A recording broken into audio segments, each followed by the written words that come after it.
Yeah, from right here. Yeah, Perfect. actually, this audio will be good to go. Sweet. Shout out to the citizens of tomorrow from the press site. The Falcon Heavy just launched and landed. We had the greatest cool time. He was live streaming. Oh my gosh. And I've got great video and audio to upload. So you guys, thanks for supporting tomorrow, and we'll see you live. Yes. Woo. All right. Let's go down here. I love it. So cute. So cute. That was really fun. And that was one of those microphones from 20 feet away. Oh my God. Yeah, wow, that sound on that was great. And that was direct to the camera and everything. I was completely unedited. Did you have you must have had like a giant dead kitten on that, right? Like just like an insane, crazy. Please explain that term for anyone who's freaking out right now. Well, you go and you What? Oh my God! You killed a kitten! You kill kittens. You skin them. Just saying, because it's not exactly an acronym, but it also is an insider term. Has to be a gray one though, right? That makes you sound like you're crazy. Think of it like a windscreen for a microphone. It looks like, and they're called. They actually look like dead cats when you put them on a microphone. I think that's where it looks like a dead kitten. But yeah, that's kind of the industry term. It's called. Yeah, I actually 3D printed a structure that slides onto the microphones, and then I take it's just faux fur, squares of faux fur that are, I don't know, about 9 inches square, 10 by 12 or something like that, and wrap them around that framework and rubber band them on. This will be your first landing as well, right? Because you can't at Vandenberg. While they'll land the rocks, they do that out at sea. But here, you had not one but two boosters go back to landing zones 1 and 2. What was that experience like? So I was trying to film the rocket when it went up, and then it kind of disappeared. And I honestly forgot that the boosters were coming back. But they reminded you that they were coming back. Yeah, I hear boom, boom, and then I was like, oh, look at the 2 orange dots in the sky that disappeared really quick. And then they landed. But there was also no cell service, so I couldn't really check on whether or not they actually did land. So I was kind of in limbo, either waiting for Jerry to text me, oh, I'm fine now and not dying of a heart attack, or just waiting for something else to happen. But yeah, it was really cool to just kind of see them just, oh yeah, that's still going on, I guess.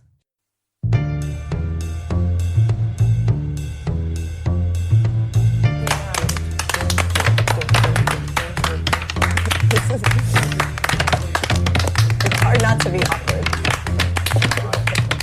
What? Lost control of my show. Sorry, we're millennials. I can't hear anything over the phones. Hipster we're being. All right, so Mike, did you want to come in for After Dark too? Talk to technical. Come on in. The water's fine. Who all wants to be in for After Dark for BFR technical? I will give my seat to somebody. Oh, I okay. mind. I would contribute more than I can. I didn't eat breakfast. I'll sit here and look important. I just said Tim Dog. You did. I'll put on my hood. I made this too tight. It won't fit over my head. Holy moly. I made my hood too tight. We'll get you one. Jake, we need your mic. Oh yeah, absolutely. What do I think I am? Oh, that's okay. They don't make helmets that will accompany a mohawk, Jared. I'm sorry. They're gonna. Yeah, I know. Well, I kind of figured. I figure if I went to space, they're probably not going to let me bring product with it. So I'll just work with it. Yeah. Would you sacrifice your mohawk to go to space? Answer wisely. It can always be shorter. Yeah, that's true. I could trim it. I love that. I could trim it and because this is technically called a fin hawk. If I do a short one, they're called ray hawks. This is part of our segment. It's not about Artemis. It's about mohawks. Classifications of hair. Yeah, I would absolutely do it. I'd get it shorter and kind of tidy it up. I pull like a Mr. T because Mr. T's kind of got the ray hawk style. Yeah. I could probably do something like that. Do the bobic. Exactly. Oh, no, this is completely off track. I apologize. Anyways, so, Artemis. haircuts. Astronauts even get to eat fruit, like these rehydratable strawberries here, or klubnika, and some foods are also sent up in their natural state, like this granola bar here, or plitka granola. So Jared was out of the room for the majority of your space pod, and then he comes back into the room and just starts laughing wildly for no discernible reason. Then I looked up, I was like, oh, because there's a floating head, and that's probably why was Jared's funny. laughing. Look at it. It's really funny looking. It looks like a fourth grader drew the face, and they're like going with that. That's so mean. But it's funny though. Also, the maximum period they can actually do a test fire at McGregor due to the tank size out there for now. So they physically can't burn longer than that fuel they have. Wow. They literally drain I their think tank the video that they showed in this presentation is the same size as the previous Raptor tests, and those are actually subscale demonstrators of the Raptor rocket or Raptor engine for an Air Force contract. They're going to have an upper stage version on the Falcon 9 that's going to use that subscale Raptor engine before they actually scale it up to the size that they would use on the BFR. Now, I have something to say about this because I've talked with many people about this, and I like this casual, just eat chocolate while talking great. rockets. Yeah, unless you're someone who doesn't like chewing sounds.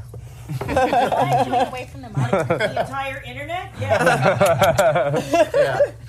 Some people don't like chewing that. sounds? I don't know. All right, so here's the deal. Subscale has been thrown around a lot. Bugs. Insects like grasshoppers and crickets are eaten all around the world. They're efficient at converting their food into edible protein, reproduce quickly, and have short life cycles. But what do they taste like? Well, let's give one a taste. Oh, they're really crunchy, like a French fry that's been overcooked. And they taste like when you melt cheese too much and it goes really brown. It has that kind of flavour. Burnt, nutty flavour. Not bad. Not bad at all. So, to your point earlier, you said, with the Dragon capsule, for instance, the crew Dragon capsule will have hypergolics on board inside the pressure, or not inside the pressure vessel, but attached to the around the perimeter of the pressure vessel. Now, of course, that is a highly explosive material, pressurized, has its own set of potential issues. Extremely toxic, not to mention extremely toxic, and still rocket engines literally right outside of your face, basically, that in the event of abort have to light up and you're like, oh God, That being said, something like solid rocket boosters are still considered to be relatively safe, I guess. They're great for launch aboard. They're great for launch aboard. So, it's funny actually because both crew capsules currently that will be flying next generation are using hypergolics. Yep. That's weird, isn't it? Yeah. I don't know if that's ever been used for launch aboard.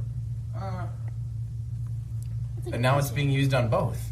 Because both the Apollo, Soyuz, and Shenzhou all use solid rockets as their abort. So you're right. This is the first time, and both Orion solids. Yeah, and Orion solids as well. Gemini's abort system was ejection seats. Right, that's true. Well, that's still that still counts as solids because they had explositive bolts to get them out of there, right? Technically, even Mercury had a solid system as well. And Shuttle in the first couple of flights had ejection seats as well. Yeah. Although they definitely would not have done anything because you just basically helps. were ejecting into the SRB plume. One even same with the Gemini. That made no sense to me as an ejection system. Well, I mean, maybe on the if everything, I'm going to be honest, if everything's blowing up around me, I'm at least going to give it a shot. See, what we really need is... What's the worst that could happen? What we really need is instead of having an abort system on the vehicle, we just need inflatable heat shields that can instantly wrap around someone. Like a airplane shoot. They had that in the Speed Racer movie. Yeah. Right? Where they would just I think it was I want to say the B-57 Hustler. It was like a Mach 2 supersonic nuclear bomber. They didn't have ejection seats. You'd pull this thing and this clamshell would come down and then fire you out because obviously ejecting at Mach 2 not exactly ideal. Yeah. Again, maybe a good reason why not to eject from the shuttle. Right. Right. So, whoops. But maybe that's what we need is an abort system for each individual and not necessarily for the vehicle. Yeah. And this kind of thing happens a lot. And this flare right here that you see, that flare, it fired when it fired off, it was actually partially behind the sun's limb, and it fired off a solar storm. But here's the interesting thing. It's like if I took a gun and I pointed it away from you and I shot, boom. Imagine how big the bullet must be if it actually comes back and hits you. It's so wide that bullet actually clips you. That's what happened. That was a Carrington event that it fired back on September 10th. And we actually got hit by it, even though it fired off this way, away from you. That's how big Carrington events are. Well, that's what we had. We've had, in this past cycle, we've had about 3 Carrington events. We've just been very lucky that none of them have hit us. So hopefully that answers the question. All right, now I'm completely terrified of the sun, more so than I usually was to begin with. There's no amount of SPF that can protect you from that. No, not at all. So, I think we can link this video in the, for one of our patrons up tomorrow. A guy named Max Fagan actually put a really nice video together he did with a freeware tool called GMAT. And talks about the actual orbits and shows you the calibrations of the orbits. Is really pretty interesting stuff. So 3.1 is Mars or Moon. 3.18 is Escape, and according to Zapfan, TMI Mars, Trans-Mars injection is 3.5 to 4K, 4 kilometers per second, depending on how good the opportunity is. So that's a little more. It's more. It's a little bit more. I used to work at a fish and chip shop / fish market. One of my jobs would be to like peel the prawns, shrimp. You guys call them shrimp. I'm gonna call them prawns. No, those are 2 different things, aren't they? I think so. Aren't prawns bigger? Prawns. I know some things. You know a lot of things. Keep going. In Australia, they're just all prawns. We don't say shrimp. You have popcorn because prawns? of all That's the weird. jokes about shrimp on the barbie. No, we call them school prawns. The teeny tiny ones are about this big, like those guys. School prawns, because they swim in schools.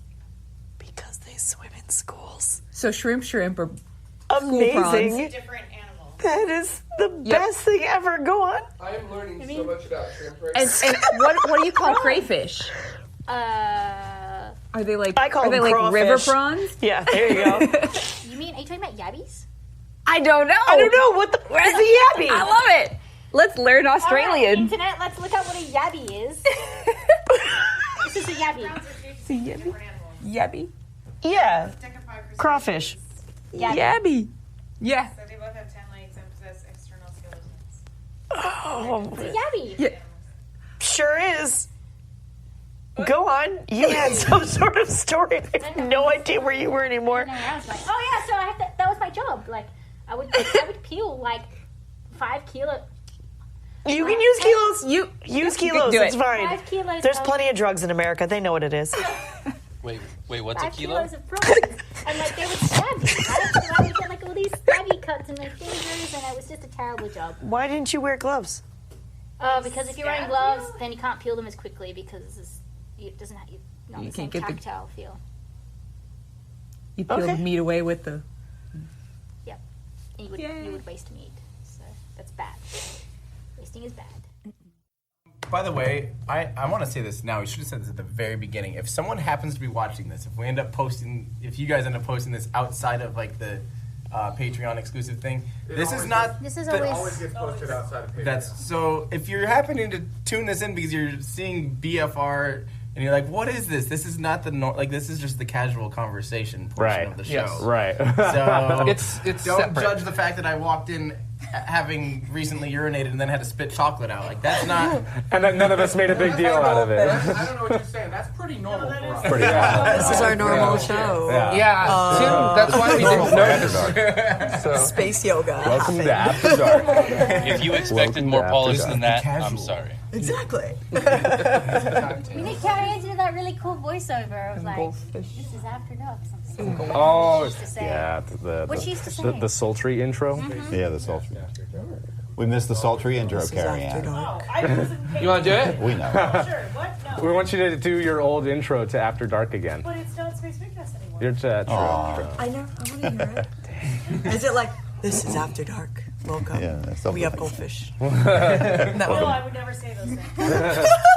It's on YouTube. There's something along those like, welcome to After Dark. It's I'm gonna always Google dark this later. somewhere.